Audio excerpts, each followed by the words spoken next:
It's the Fisherman's Catch Coaches Show on Eagle Country 103.9. Each week, we preview and review all the stories in Ilwaco High School athletics. Now let's take the field, tee up, hit the mat, and settle into the starting blocks for the Fisherman's Catch Coaches Show on Eagle Country 103.9.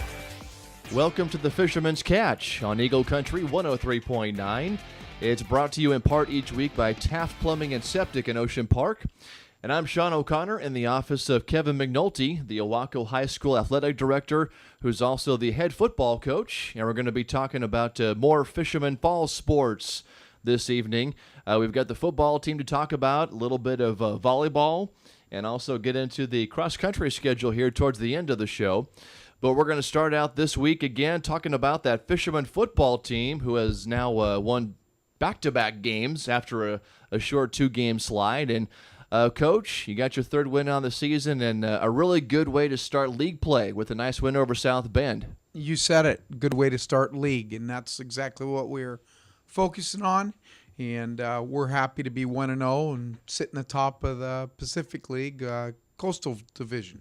Maybe not lighting up the scoreboard again, but obviously the defense continues to play well these last couple of games. So talk about how this game played out. Well, the defense is playing well, and the offense, although not scoring lots of points right now, putting themselves in position to score points, we're leaving them out on the field. And one of the things that we've done the past two games to help the defense out is we've possessed the ball for over 70 snaps. So when you do that in high school football, that's pretty unbelievable. That's a lot of plays. Both our last two opponents have had 29 rushing plays and 28 the prior week, and then a few pass thrown in there.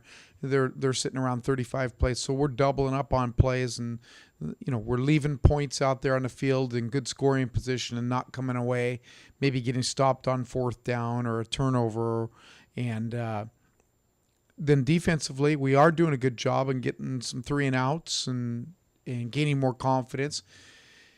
One of the things that we continue to discuss as coaches is we're starting 4 sophomores on defense and 3 sophomores on offense, and we're a relatively young team. That being said, we start 3 or 4 seniors on our team as well. So there's kind of an equal distribution between sophomore, juniors, and seniors, and not always do you want to play sophomores in a varsity situation, and these kids have stepped up and are answering the call and getting better each week. It's fun to watch. We've got a challenge ahead of us as coaches as we get into some tough league games here. Yeah. It seems like they have really bounced back from losing one of their leaders in Alec Bell. But how do you feel like your team has responded here last couple of games without Alec Bell, and talk about his status too? Well, we'd certainly like to have Alec, and we'd certainly like to have Ryan Shank and Caden Gerke. Those 3 didn't play last week. They're all 3 seniors. They're all 3 starters, and 2 of them are two-way starters. So, Ryan Gerke's Caden Gerke is the leader of our line. He's one of the leaders. He received some all-conference recognition. 6'2", 260-pound kid, and we were without him last week. Had the stomach flu. And then, of course, we all know about Alec, who was our returning leading receiver and leading rusher. And then Ryan Shanks, our starting safety. So the leadership that we miss there is key, and it's given us an opportunity for some other kids to step forward, and they've done so, and they continue to grow, and when they get healthy and get back, Caden will be back this week, and that'll give us our starting tackle, and Alec Bell is getting closer. I don't know if it'll be this week, next week, or the week after with the hamstring. Ryan Shanks in the next week, he should be ready to go maybe, and we'll need them. We play Raymond at home this week, and they're a better football team. But what you'd ask, the question, South Bend, we discussed the past couple weeks, if we can possess the ball offensively, sustain drives, which is difficult at any level, and high school putting it together, long drives, is a great defense. Mm-hmm. We come out in the second half the other day, and We had a 7-minute and 58-second drive. And, Wow. that eats up a quarter. Yeah. And we were able to finish that with a score. So that's a good thing. We started the game with a pooch kick, and they didn't handle it real well. And Brandon Duke got down and covered the thing, and we started moving the ball, and then just kind of hit a roadblock. Things didn't work right, a penalty here or there, and a turnover on downs, and we were able to stop South Bend on the second play of the series with a fumble recovery by Marcelo Lazaro, who played his first action really on defense this year. He starts at center for us. He's a junior, and he has become a real leader on our offensive line. But he stepped in on defense and did a really nice job and got the fumble recovery, and we ended up again going 4 and out with a penalty, and into one was 0-0. The second quarter, we come on and scored a couple touchdowns, put nice drives together, and we're able to stop them defensively. Third quarter, like I said, we got the ball, made a long drive,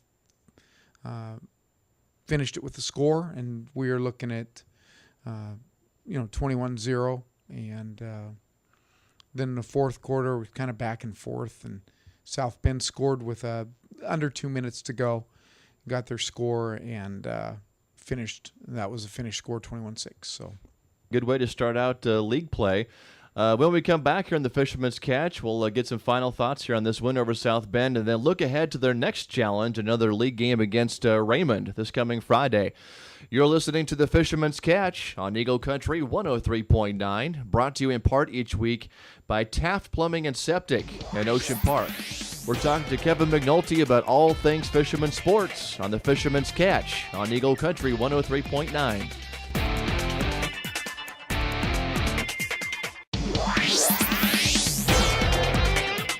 And welcome back to the Fisherman's Catch on Eagle Country 103.9, brought to you in part each week by Taft Plumbing and Septic in Ocean Park. Talking to Kevin McNulty, the Ilwaco High School Athletic Director, and also the head coach of the Fisherman football team, who just got their third win on the season to open up league play over South Bend. And Coach, September football already behind you. Pretty hard to believe. And October football starting this Friday. So 5 games in now. How do you feel overall about your team's performance this season? We continue to improve, and we've yet to put a full game together from the offensive standpoint. We're not far from it, and I'm excited to see when things do click. I've mentioned that we had some young kids in there, and it takes time. Our defense the other night, with those sophomores, they're able to do what they're asked to do. We're playing against an option football team at Veer, and you have to be disciplined, and they did I was really excited. They did a nice job. Coach Enos had a game plan in. The kids executed it, and we did a really, really good job. It was fun to watch them grow as players, and it takes a lot of discipline to do that assignment. If I have quarterback on option to not focus on that dive. He's given that dive, and all of a sudden you go down in there to help on that dive, and the quarterback has the ball and runs around the edge. But our kids did a nice job of being focused, and they hit the quarterback every single time he come out there. They made sure that he didn't have the football. We're wrapping him up, and it really negated their offense. And South Bend went in with the same game plan as we did. They needed to control the football and keep their defense off the field. We were able to do that to them and keep their defense on the field, and we were able to get yards, and our running backs continued to develop. Brandon Duke is just a sophomore. He had 16 carries the other night. Brandon McMullen is a junior, hard-running junior, 25 carries, 99 yards. Brandon's playing with a little bit of a hip flexor injury as well. And at one time, Brandon Duke went down and had the wind knocked out of him. Of course, we didn't know that at that point. And looking around, scratching my head, wondering what the heck we were going to do at that point with Alec already out and Alan Chetwood with his arm in a cast. Oh, we were pretty much depleted on our running back status. And fortunately, it was just the wind knocked out of him, and Brandon, toughed it out with a hip flexor. But our line is getting better each and every week, and we have some new guys in there. And, of course, with Caden out sick this week, it meant somebody else got the opportunity. They stepped forward and did a nice job, and, that's what we need to do each week. Looking at this week and playing Raymond, we're going to have to take another step. And then next week, the PL Valley, we're going to have to take yet another step. So we can do that. There's nothing that, we can't do and can't, with a little practice, we can get her done. Yeah, 3-2, pretty good results so far when you look at the quality opponents that you faced, at least early on this season. But looking back, anything surprise you at this point this season? Well, I'm surprised that Alex hurt. And Ryan, you never want to go into your league season without some of your, guns there. But other than that, we've had some kids step up. Ethan Bannister started the other night at safety. He's a senior, and he got in there and did a really nice job. I mentioned Marcelo. Caleb Weldon's a first-year ball player. He's starting on a defensive line, doing a good job. And, of course, our both corners are sophomores. Both outside linebackers are sophomores, and we sub in a freshman there as well. So we've, gained valuable experience, and that's what preseason's for. Mm-hmm. We had 4 of those, and now we start the league, and we're sitting in a good position, looking at this week, looking at a little bit better opponent maybe. At least speed-wise, they have some people that are scary, and we'll have to see how that turns out. All right, so let's talk about this next game here with Raymond coming up on Friday. As you said, a good football team. They have a little bit of speed out there. So besides the speed, what kind of a challenge does this team present? Well, they beat us last year 14-13 in a nail-biter. Ooh, good game. And it was a very good game. And we were a little slow starting. That game we left some points out on the field. We were inside the 10 3 times. We missed a field goal at the end to win it. And they're good. They have a fullback that's very quick. They run a wing T, and the Duckworth kid at tailback is also quick. Those guys are people you have to account for.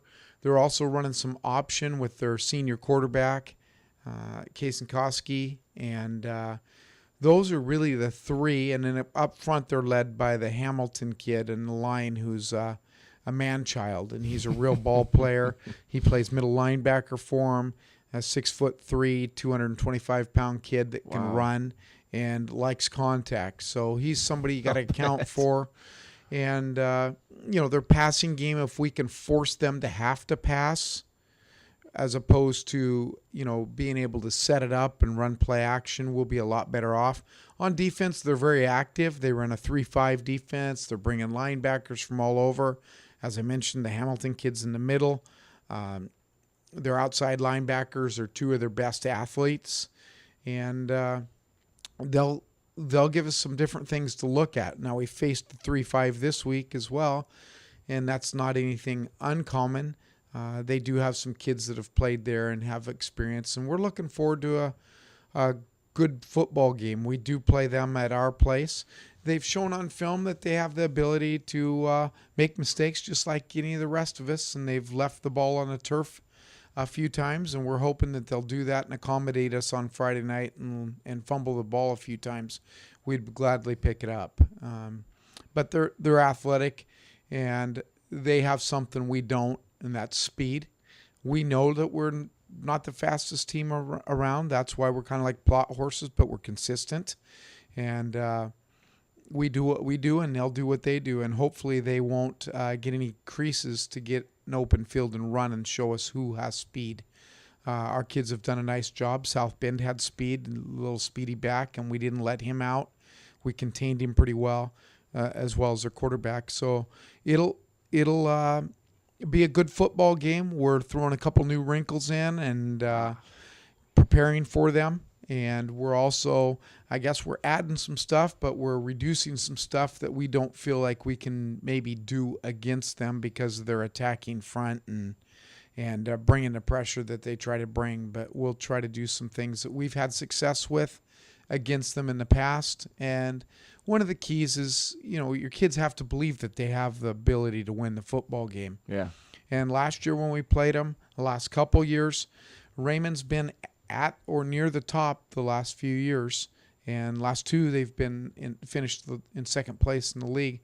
Wow. And I think our kids went in last year just kind of checking things out to see whether they really belonged. And then by the time they realized that, hey, we do belong, we can beat this football team, you're left with a half a football game. And so we have to be ready to play from the get-go and start the game with that attitude and carry it on throughout the game. All right, so they will be ready for this good Raymond team coming up on Friday night as they get back into league play again. And when we come back, we'll finish up our football chat and then talk a little bit of volleyball and cross country here on the Fisherman's Catch on Eagle Country 103.9.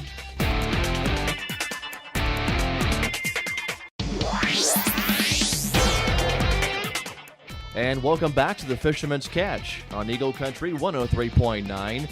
It's brought to you in part each week by Taft Plumbing and Septic in Ocean Park. It's our weekly chat with Kevin McNulty, the Ilwaco High School Athletic Director, talking about the Fisherman Fall sports schedule. And just to wrap things up here on the Fisherman football team, taking on another league opponent this Friday in Raymond. Should be a really good football game. They had a tie one last year with Raymond. Coach, so are you kind of going to be leaning on your defense again to kind of carry the day this week? Our defense will definitely have to step up like they have the past 2 weeks, but our goal is to possess the football once again. If we can keep our defense off the field, Coach Enos likes that. He doesn't have to call as many defenses, and our best defense is a good offense. We'll just keep grinding if we can, and that's going to come down to the people up front. I've mentioned Marcelo Lazaro at center, a kid that's having an outstanding season on both sides of the ball is Dalen Kimmer, a senior right guard, and then Marcus Connors playing tackle, and Royce Murray at the other guard, and of course Caden Gerke will be back this week, ready to play, and Donovan Mallory has also started at tackle. So that's kind of our line, and it's going to be a lot of it on them, how we handle up front. And, our defense, I think Coach will have them prepared and ready to play. We're going to have the ability to gang tackle before they get going. And then once again, we're going to have to mix it up like we do every week with run-pass type things. This past week we only threw 18 times, but Jack was 13 for 18 and pretty good passing. So we'll continue to do that and keep them off guard what we're doing. But again, we're not the type of team that's just going to blow open with 60-yard runs and that type of thing. We can get those types of carries, but they're not going to be very often. We're more of a team that's going to be consistent, which means in high school football, you have to be pretty disciplined because if you're going to put together, 10, 12, 14 play drives, that means that you can't make mistakes. And so our kids are doing a good job of that for the most part. We'll continue to improve and look forward to Friday night. Raymond has some special teams. Their kicker can just boot the ball and so we'll be facing a little bit of everything on Friday.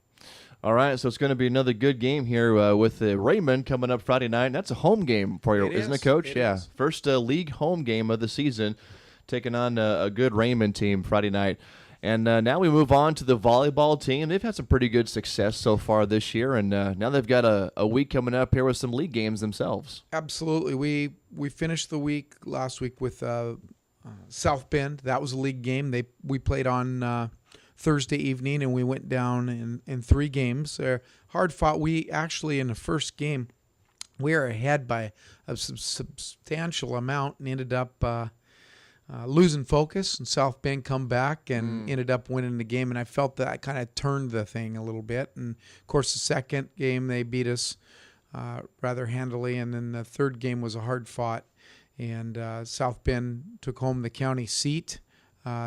Chair that's stored in my office, a little thing between Ilwaco and South Bend, and then on Friday night the football team got the chair back. So our volleyball's 3-3, and in league we're 0-1. And this week we have a couple league matches with Ocosta, at Ocosta, and then Thursday we play at home against Chief Leschi. So an opportunity for us to get a couple W's this week, and we have some kids there. We're getting better.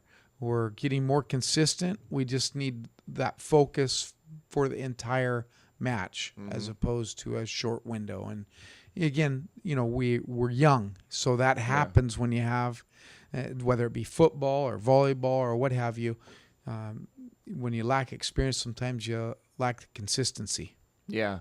Well, now let's move on here at the end of the show. Let's talk a little bit about the cross-country team and what they've been up to. The cross-country last week, we had our Joe Williams Black Lake invite, and it was a nice day. Things turned out well.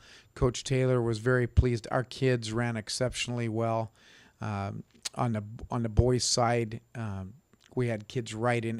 Number 2 was Daniel Whiting, a freshman. Number 3 was Ben Brownlee, and our team was number 1. On the girls' side, Eliza Bannister led our girls.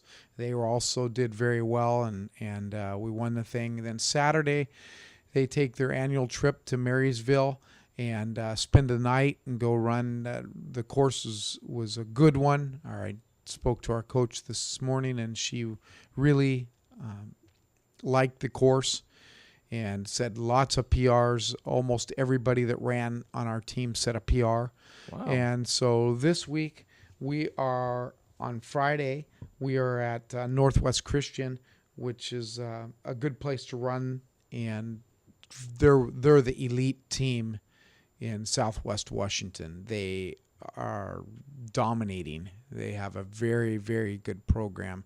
And so we'll be up in Lacey on Friday night running, and we will be running against the best in our district, and that'll give us an opportunity to see those teams and some that we don't normally see, but definitely the cream of the crop from the 2B level in Northwest Christian. Wow. So another really busy week here for Ilwaco High School sports. We got the football team with the game coming up Friday, and the volleyball team and cross-country teams both have a lot going on this week. So before we wrap it up, Coach, any final thoughts this week? Just appreciate our fans and our community being there to support our kids, whether it be, the volleyball, cross-country. We had a nice crowd. Of course, it was very nice that it was a sunny day. And then football and our cheer. I see stuff there. I don't necessarily watch the cheer during the football game, but I see the pictures afterwards, and they do a great job, and we're thankful for them and our band. So, school-wide, we have pride in Ilwaco Fishermen. Yeah. Everyone's all set here for another weekend of fisherman sports. The football team takes on Raymond this Friday night, their first league home game of the season. So that's going to do it this week for the Fisherman's Catch with Kevin McNulty, brought to you in part each week by Taft Plumbing and Septic in Ocean Park. And we'll meet you back here next Wednesday night and talk more fisherman sports on Eagle Country 103.9. This has been the Fisherman's Catch Coaches Show on Eagle Country 103.9. Join us each week during the school year at 6 p.m. Wednesdays as we take a closer look at Ilwaco High School athletics on Eagle Country 103.9.